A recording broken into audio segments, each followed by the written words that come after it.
Assalamualaikum warahmatullahi wabarakatuh. Saya Sulistia Rahmawati akan mempresentasikan review jurnal mengenai transistor film tipis nanomembran silikon kristal tunggal yang ditekuk dengan peningkatan suhu kontak ohmik logam NSI dengan memasukkan TiO2 interlayer. Poin pertama yaitu pendahuluan.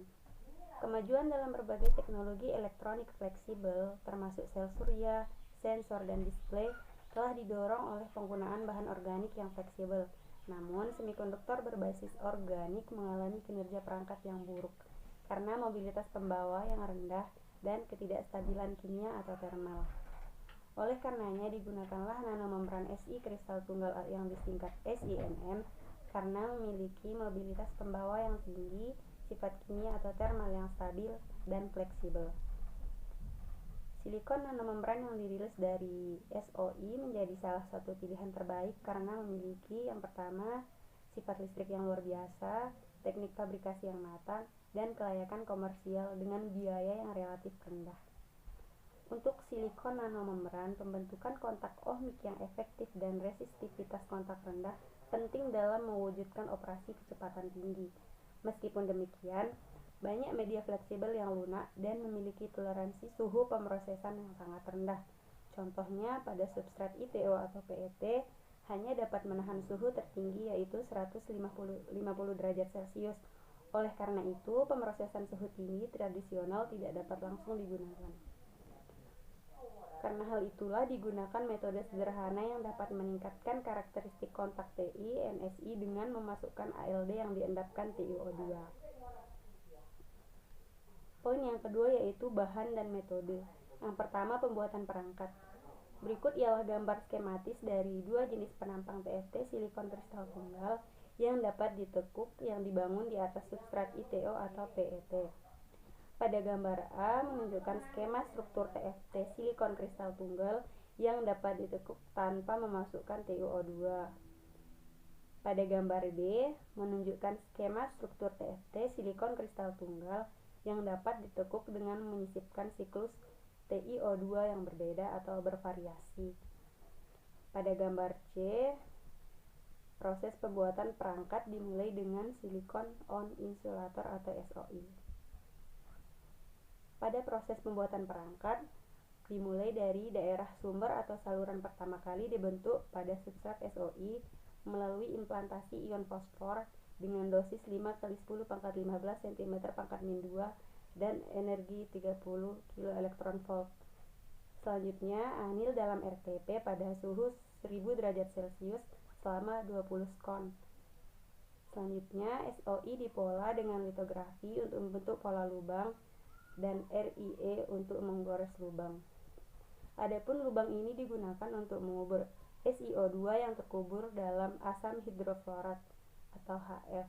Oksida yang terkubur membutuhkan waktu total sekitar 48 jam sehingga Si atas jatuh pada substrat silikon bawah oleh gaya van der Waals.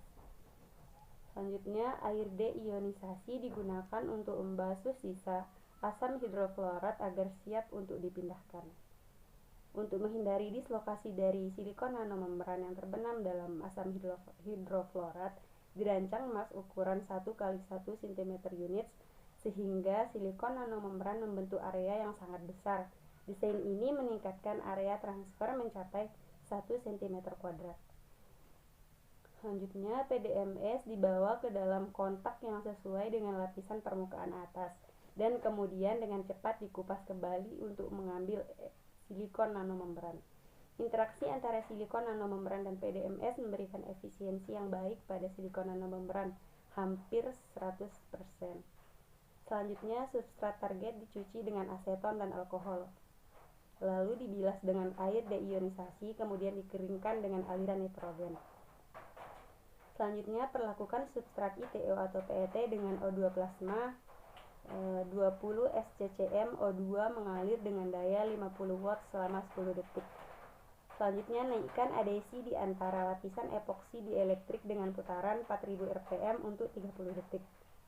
Silikon nanomembran ditransfer ke substrat ITO atau PET dengan menekan secara perlahan dan perlahan-lahan mengupas PDMS. Selanjutnya, lapisan epoksi disembuhkan pada suhu 100 derajat Celcius selama 1 menit. Terkena sinar UV dari bagian belakang sampel selama 10 detik dan akhirnya dibakar pada suhu 100 derajat Celcius selama 1 menit. Setelah 5% larutan asam hidrofluor dikeringkan selama 2 menit dan gilas air terionisasi selama 2 menit. Kemudian, sampel segera dimasukkan ke dalam ruang ALD. Tetrakis titanium dimetilamid atau disingkat TDMATI digunakan sebagai sumber Ti, sedangkan H2O digunakan sebagai sumber oksigen. Botol sumber TDMATI dipanaskan hingga 120 derajat Celcius. Untuk sumber oksigen, aliran pembawa nitrogen diatur ke 15 SCCM, waktu pulsa 100 miliskon, dan waktu pembersihan 40 detik. Seluruh proses pengendapan dilakukan pada 90 derajat Celcius. Ada 2 siklus yang berbeda dari 5 dan 10, yaitu menggunakan kedua kondisi ini membentuk 0,5 dan 1 nanometer TiO2 pada silikon nanomembran. Selanjutnya, masukkan ke Proline BVD untuk menyetor Ti 100 nanometer melalui penguapan berkas elektron. Akhirnya, sumber dan tiriskan kontak logam yang terbentuk pada sumber. Yang kedua, karakterisasi perangkat. Kedalaman silikon nanomembran diukur oleh stylus profiler. Lalu pengujian XPS sampel TiO2 dilakukan pada termoekskalap 250 Xi menggunakan monokromatik ALKA sebagai sumber radiasi. Karakteristik arus potensial dan struktur kristal dari Ti, NSI metal insulator semikonduktor yang disingkat MIS diukur dengan menggunakan sistem karakterisasi semikonduktor. Semua pengukuran dilakukan di bawah suhu kamar tanpa enkapsulisasi. Poin selanjutnya yaitu hasil dan pembahasan. Terlihat gambar A, B, dan C. Pada gambar A, yaitu tampilan penampang skematis struktur Ti insertion layer IL NSI metal insulator semikonduktor MIS dengan siklus ALD yang berbeda. Pada gambar B, yaitu gambar optik pembesaran tinggi dari struktur MIS yang diameter Ti-nya adalah 300 mikrometer. Pada gambar C, yaitu karakteristik arus potensial dari Ti NSI struktur MIS dengan siklus ALD yang berbeda. Kurva karakteristik perangkat yang diendapkan oleh TiO2 lapisan penyisipan semuanya merupakan kontak ohmik yang bagus. Resistansi kontak dari 5 siklus adalah yang terkecil dan resistansi kontak dari 10 siklus adalah yang terkecil kedua. Dengan meningkatnya siklus ketebalan titanium oksida, resistensi kontak menjadi lebih besar. Ketebalan titanium dioksida melebihi nilai tertentu yang menyebabkan pembawa melewati lapisan penyisipan pada tingkat tunneling yang lebih rendah. Oleh karena itu, dipilih 5 dan 10 siklus penyisipan titanium dioksida ke dalam TFT untuk membandingkannya dengan yang tanpa lapisan penyisipan titanium dioksida. Selanjutnya terlihat gambar A dan B. Pada gambar A, yaitu hasil XPS dari Ti2P sampel untuk 20 siklus dan 300 siklus proses ALD. Pada gambar B, hasil XPS dari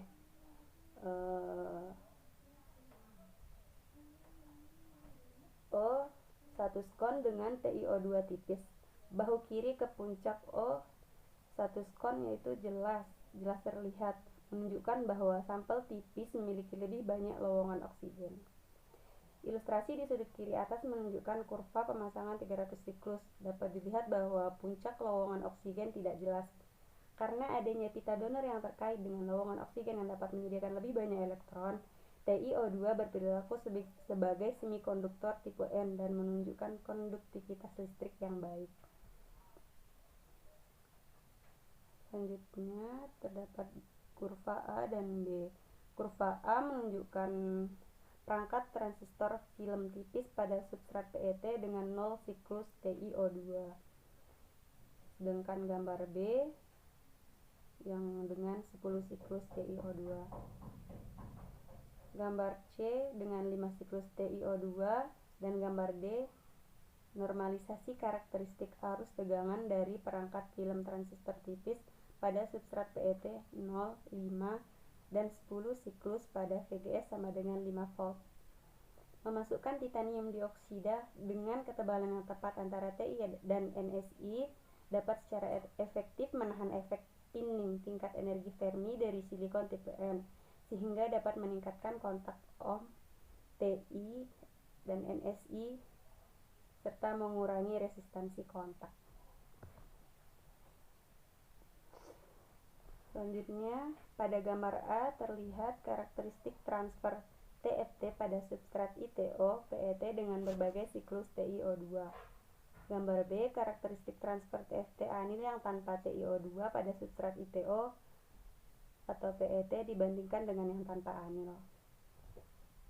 TiO2 yang menahan tingkat energi Fermi menyematkan efek NSI dapat meningkatkan kontak antara muka antara Ti NSI berkontribusi untuk meningkatkan IDS. Untuk transistor, semakin kecil I/O, semakin baik kinerja perangkat. Dilakukan pengujian dengan menempatkan TFT tanpa memasukkan TiO2 ke dalam anil ALD pada suhu 90 derajat Celcius selama 5 menit. Ini adalah waktu menyetor 5 siklus TiO2 dan kemudian membandingkan karakteristik transfer dengan yang tidak dianil. Hasilnya, I/O tanpa TiO2 tetapi dengan anil adalah urutan besarnya lebih kecil daripada tanpa TiO2 dan tanpa anil. Anil pada 90 derajat Celcius dapat meningkatkan kontak antara lapisan epoksi dan silikon nanomembran dengan mengurangi cacat antara muka dan meningkatkan kemampuan untuk mengontrol arus elektroda gerbang untuk mengurangi I/O. Dengan demikian, kombinasi dari lapisan TiO2 dan proses anil pada suhu yang sangat rendah meningkatkan kontak ohmik logam. Selanjutnya, terlihat pada gambar A, gambar dari TFT fleksibel yang dipasang pada stasiun probe dengan jari-jari lentur 0,75 cm. Pada gambar B, foto-foto digital dari TFT fleksibel. Gambar C menunjukkan gambar satu perangkat TFT di bawah mikroskop optik. Gambar D menunjukkan uji lentur dari TFT fleksibel dengan radius lentur 0,75 cm. Sifat listrik perangkat tidak berubah secara signifikan dalam 800 siklus dengan jari-jari lentur 0,75 cm, yang menegaskan kinerja yang handal untuk operasi yang fleksibel. Sehingga dapat disimpulkan bahwa digunakan metode sederhana untuk meningkatkan karakteristik kontak Ti NSI dengan memasukkan ALD yang diendapkan TiO2. Yang kedua, memasukkan ALD yang diendapkan TiO2 di bawah suhu 120 derajat Celcius yang merupakan suhu tertinggi yang dapat ditahan oleh plastik. Kedua metode ini digabungkan ke dalam pembuatan transistor film tipis yang fleksibel. Hasilnya menunjukkan bahwa metode ini tidak hanya layak tetapi juga efektif, yaitu dapat mengubah kontak Schottky menjadi kontak ohmik yang memuaskan sehingga meningkatkan kemampuan drive saat ini. Sifat listrik dari TFT fleksibel tidak berubah secara signifikan dengan menekuk 800 siklus. Ini menunjukkan kinerja yang handal untuk operasi fleksibel. Sekian presentasi dari saya. Sekian, assalamualaikum warahmatullahi wabarakatuh.